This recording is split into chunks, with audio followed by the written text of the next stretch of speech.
Gorbeialdeko kuadrillako teknikaria 2009-tik, Aramaio horra dugu bera eta jaio alzan urterik onenean jaiosan, 1982an, Euskal Filologian eta Literatura Teorian eta Literatura Konparatuan lizentziatua, AEKan eta EMUN kooperatiban behibilitakoa da horren aurritik, artikulu asko argitaratutakoa, seguru nago bertsolari moduan ezagutzen dozuela, bertso munduan asko ibilitakoa dalako bera, baina horrek danak ez gaurkoan jatorku Gasteizen Izaskun Arrue kulturgunearen eta UEuren artean antolatu daben Euskaldunentzako jabetze eskolaren dinamizatzailea be badelako. Eta hori da aurkeztuko dozkuna hain zuzen be.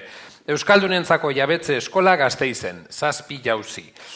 Labur-laburra salduta zertan dan, esandako bi erakunden arteko elkarlanak sortu dau jabetza eskola, eta hilero eginda bezan saioetan gogo eta indabe menpeko izatearen garrantziaz, kontzientzia hori lantzeaz eta bestelako metodologia kontuez. Feminismoak erakutsi dozkuna zelan aplikau be, zelan bait landu dabe, da orduen atzo entzun genduzan gauza batzuk seguru baliagarri direla bere aurkezpenerako.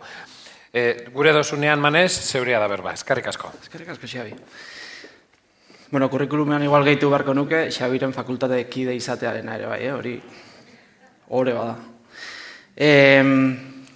Lehenengo kursoa izan da, horrek esan nahi du gehiago etorriko direla, Gasteizko Euskaldunen jabetze eskolarena, eta gaur egingo dudana izango da pixkat, kursoa bukatu da, orain dela 3 aste uste dut eukigunela azkeneko saioa, eta ez dut egingo igual kursoaren laburpen bat edo aurkezpen bat, baizik eta igual ikasturtean zehar egindako saioetatik ateratako ondorio batzuk azaltzen saiatuko naiz jabetzearen kontzeptuari begira. Bai, hori izango da helburua. Testuingurua pixkat labur-labur azaltzeko, hau nondik sortu zen esatea komeni da, ni gustatzen zait kredituak pelikularen aurretik esatea, ze gero inork ez du kasurik egiten, orduan. Hau Lazarraga Kultura Elkarteko Iñaki Lazkanoren buruan sortu zen, Gasteizko kide bat eta lagun bat, eta ideia horretatik abiatu zen asmo hori gauzatu da Izaskun Arrue kulturgunearen barruan, programazioaren barruan, eta UEuren lankidetzari esker. Aipatu nahi ditut Uxue Ridarkaute eta Iratiziar laguntza handia eman dutelako. Ni tokatu zen dinamizatzaileana egitea, eta labur esan da, urrian hasi eta maiatzean bukatutako 7 saiok osatu dute zera, ikasturtea 7aren bueltan ibiliko gara, ikusi duzu tituluan ere 7 jauzi jarri dudala, da simbolo bada, ez da jauziena, ez da aurretik Sarasuak esate zuen jauzien kontzeptu hori, da atzo taupakoek batera jauzi esate zuten, ez hartu hain serio, da tximaz, txorrada bat, bale? 7 saio izan dira, saio bakoitzak gai bat izan du, eta gaiak ez dira errepikatu, izlarien araberakoak izan dira, hor ikusiko duzue. Goiatxo Jartzabal eta Mikel Irizar egon ziren adibidez, ez ditut denak aipatuko, baina etorkizunari begira egon ginen beraiekin, kulturari buruzko, edo euskal kulturgintzari buruzko beste saio batzuk ere izan ditugu, tartean azkenekoa, Simon Fuchs, Mikel Allon eta Amets Arangurenekin, berrikuntzari buruz, Idur Eskizabel ere egon zen, oso saio interesgarria izan zen adibidez. 7 saio, hemen bat falta da, eta hori da aurkezpenekoa. Aurkezpenean Gari Goikoetxea egon zen, Euskal Herriko egoera soziolinguistikoaren olako argazki bat egiten. Bai, saioetan gaiak ez dira errepikatu, baina dinamika bai errepikatu da, eta hori aurrera xeago azalduko dut. Eta egingo dudana da, 7aren simbolo horrekin jarraituz, saio bakoitzeko aipu bat jarriko dizuet, izlariek esandako aipu bat, eta horretatik abiatuta ideia bat azaltzen saiatuko naiz, aber ondo ateratzen den, Bale, hasiko gara, lehenengoa, justo orain gaina, talde dinamikan, honi buruz ibili gara, suposatzen dut danok ibiliko ginela, zer da jabetzea, eta igual bukaeran pasatuko naiz jabetzearen da alduntzearen arteko zera bat, bueno, diferentziazio bat egiten saiatzera. Bai, Idurre Eskizabelek atzo ere aipatu zuen, eta gure saioan ere aipatu zuen, bueno, kultura soziolinguistikoari buruz asko hitz egiten dela gaur egun, heziketa soziolinguistikoa ere atzo Iñaki Martínez Lunak aipatu zuen, gaur Sarasuak ere bai, baina kontzeptu horrekin kontu zibiltzeko abisatzen du Idurrek, ez? Eta abisatu zigun. Claro, zientzia da, baina ideologia ere sartzen da hor, ez? Ezin dugu Euskal Herrian hitz egin kultura soziolinguistikoari buruz, botere harremanez hitz egin gabe. Bai, orduan, jabetzea, eta hau da osorik jabetze feministako eskolei hartu diegun kontzeptu bat, jabetzea da norbere posizioaren kontzientzia hartzeko prozesu bat, ez? Eta hor nahi baduzu sartu diteke ezagutza soziolinguistikoa, informazioaz jabetu behar dugu, baina hausnarketa bat ere badakar eta garrantzitsua da konturatzea gizartean norberak duen lekua zein den, ez? Jabetze feministarako eskolak sortu ziren, emakumeek naturalizazio egoera bat bizi zutelako, ez? Hasierako diagnostikoa hori zen. Naturalizatuta daukagu, gure posizioa hau dela, gu emakumea garelako. Bueno, ez da horrela.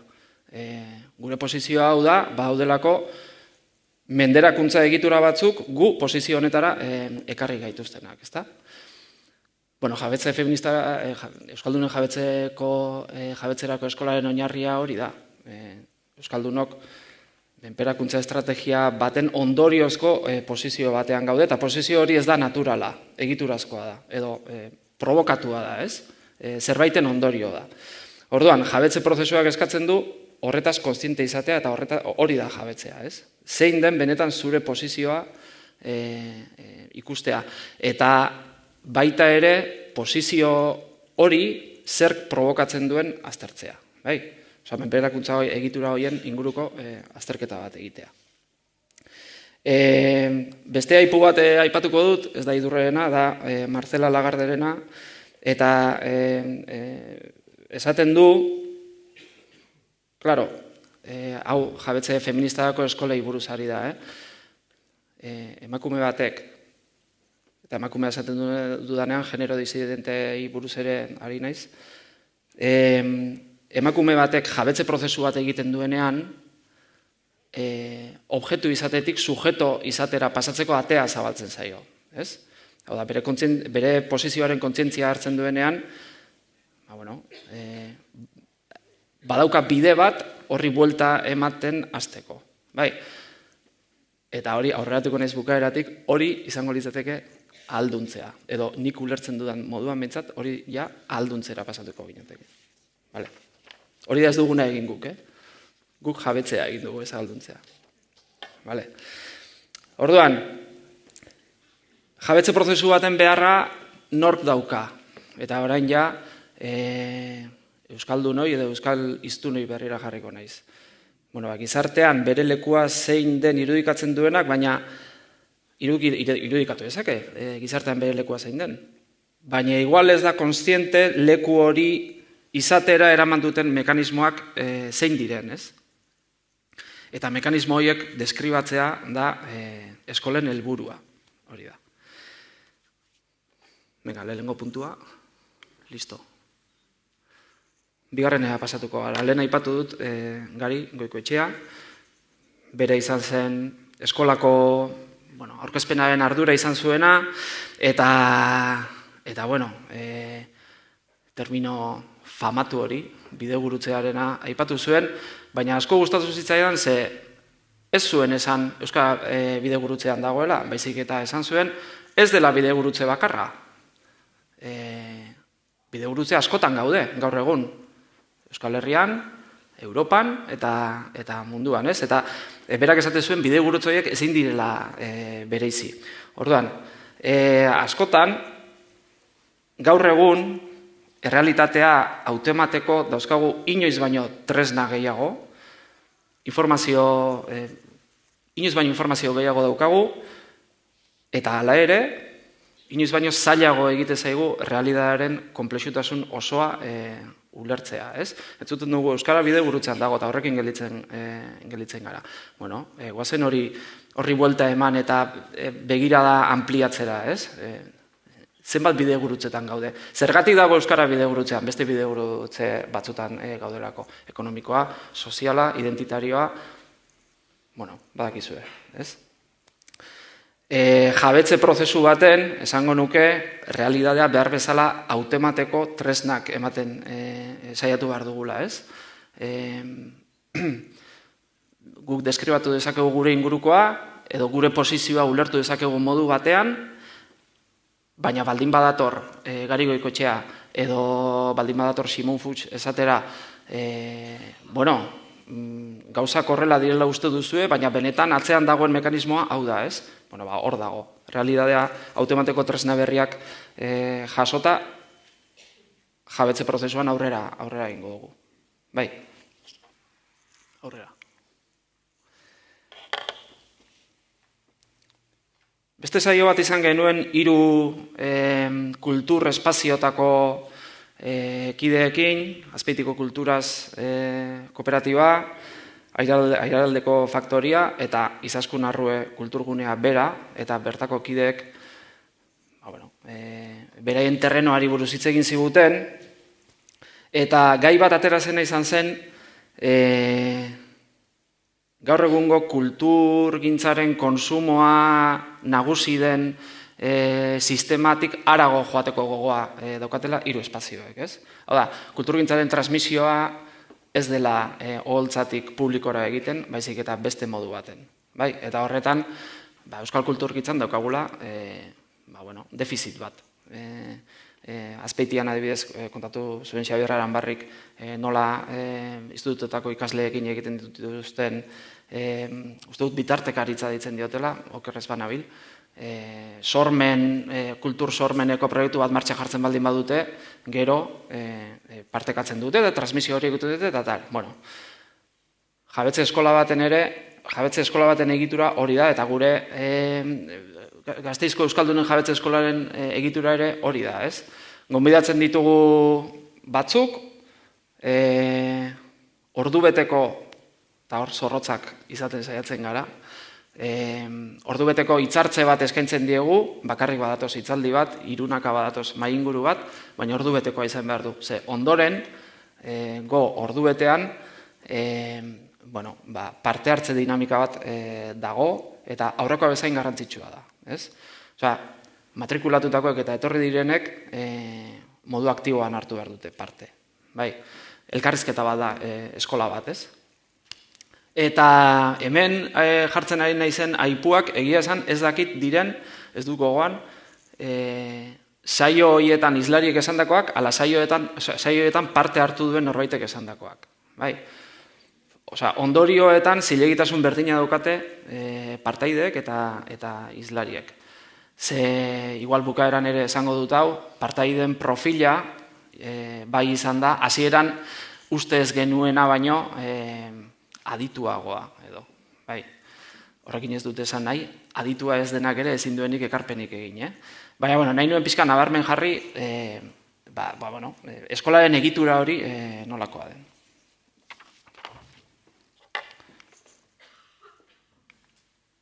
A ber, ez? Hain eiz pasatzen bukeara, baino? Baino. Hau da spoiler bat, Bale. Mikel Irizar eta Goiatzo Oiarzabal etorri ziren, eta behin da berriz, beraien gaiak ere hori eskatzen zuen, eta behin da berriz egin zuten alegina, etorkizunera begira jartzeko. Ez urtebetera begira, baizik eta hamarkada batzuk aurrerago nola egongo garen, eta Badalabeko kideak dira biak, eta Badalabek hori dauka oinarrietako batean, ezta? Aurrera begira jartzea. Eta aipatzen zuten, gaur egungo galderak, eta gero eta azkarrago, gaur egungo galderek baliozkoak izateari utziko diotela oso laster. Hau oso azkar doa, aldaketa handiak dauzkagu, eta horri aurrea hartzea zaila da. Jabetze eskolako tekniketako bat bai izan da, ez bakarri saio honetan, saio guztietan, kideei eskatzea etorkizunerako proiekzio moduko bat egitea. Sarasuak gaurko izan esan du, hori oso zaila da. Bueno, bakigu oso zaila dela, baina egin beharra dago, ez? Ezin du gelditu momentu honetan edo zera honetan. Eta oso gauza interesgarriak atera dira, galdetu izan dugunean, hori orain horrela da. Imaginatzen duzu hori horrela izango dela hemendik 10 urtetara? Ez dakit. Bai, banoa,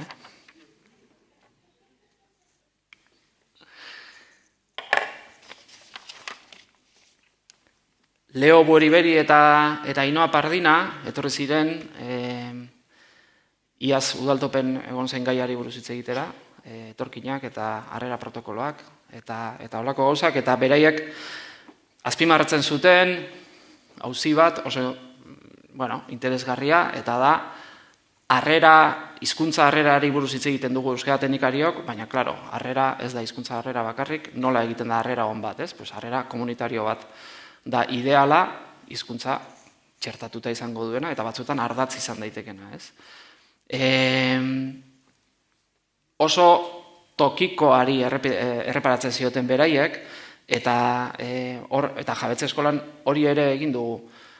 Ikusi dugunean, abstrakziora jotzen dugula eta baukagu tendentzia hori, ez? Ideiak, ez dakiz zer,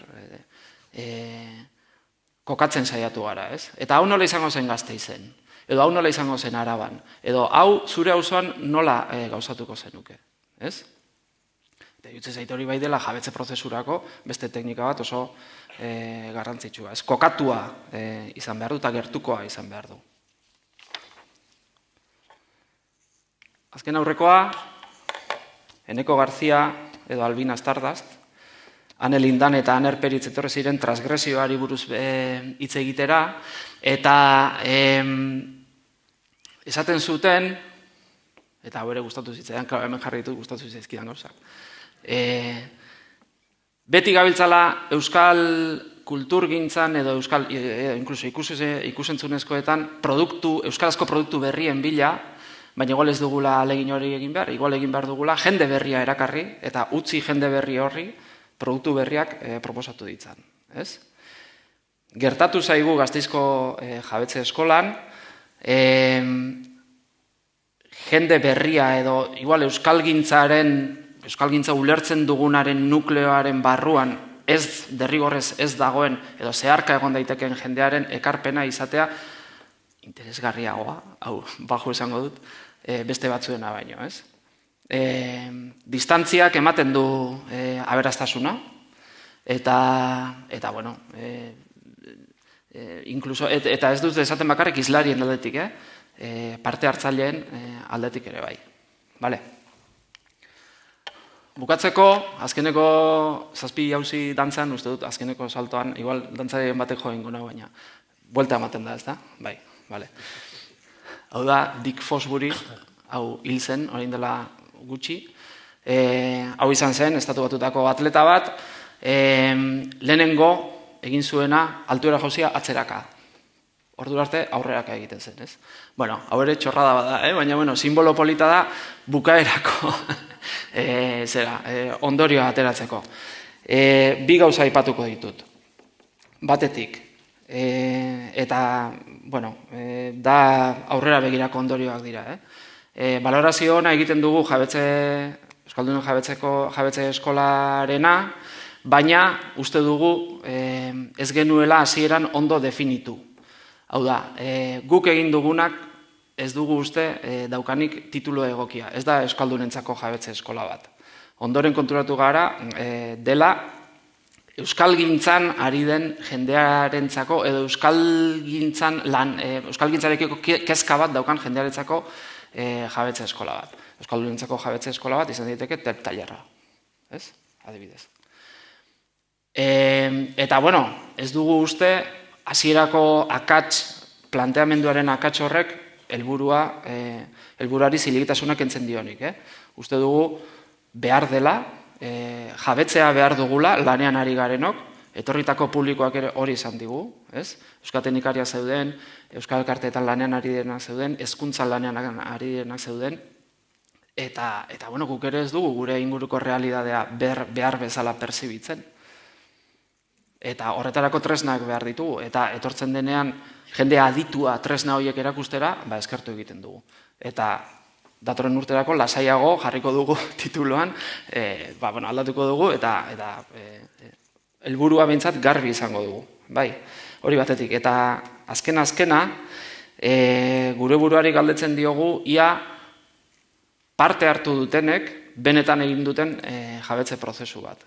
Benetan diren konstiente, euren posizioa, edo menperakuntza estrategia baten, helburu den posizio baten dauden edo ez. Bueno, hori balorazioetan ikusiko dugu, baina uste dugu neurri batean baietz.